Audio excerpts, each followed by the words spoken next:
Kisah pertama. Ketika kami sedang bersama, pacarku, sekarang suami, menginap di rumah masa kecilku semalam, bersamaku, karena ibuku sedang pergi dan aku tidak mau sendirian.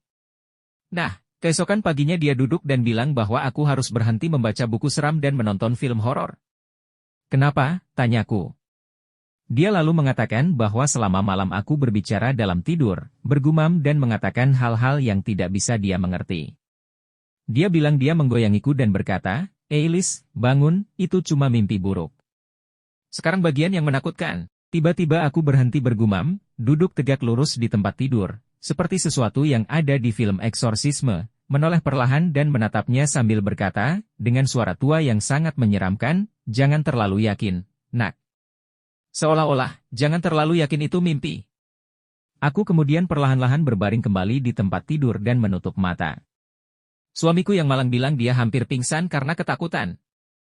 Dia bilang dia terjaga, di sisi lain tempat tidur sepanjang malam memantau aku jika aku melakukan sesuatu yang aneh lagi. Salut untuknya karena tetap bersamaku, karena aku mungkin sudah meninggalkannya selamanya setelah itu. Tak ada kejadian seperti ini lagi, dan sejujurnya, ini sangat menakutkan sehingga aku berhenti menonton film horor dan membaca buku horor. Tentu saja aku tidak yakin ini supernatural dalam cara apapun, meskipun kemudian aku menemukan bahwa kakekku meninggal di kamar itu di tempat tidur itu bertahun-tahun sebelum aku lahir. Pengalaman yang menyeramkan. Kisah kedua, aku tidak percaya pada hal-hal supernatural, tetapi apa yang terjadi padaku adalah kebetulan yang menyeramkan. Beberapa tahun yang lalu, ketika aku berusia sekitar 7 tahun, aku dan keluargaku pergi ke pemakaman karena kami ingin mengunjungi kakekku yang jarang kami kunjungi karena kami tinggal terlalu jauh. Sebenarnya, itu adalah kunjungan pertamaku, dia meninggal ketika aku berusia 3 tahun, dan saat itu kami mengunjungi pemakaman yang sudah banyak berubah, sepertinya lebih banyak orang yang meninggal dan pemakaman itu menjadi lebih besar. Saat itu hujan, jadi aku membawa payung kecil untuk anak-anak dan aku berjalan-jalan dengan payung itu untuk melindungi diri dari hujan. Aku juga ingat sangat menyukainya. Kami berada di sana selama 1 jam hanya mencari makam kakekku, tetapi kami tidak bisa menemukannya.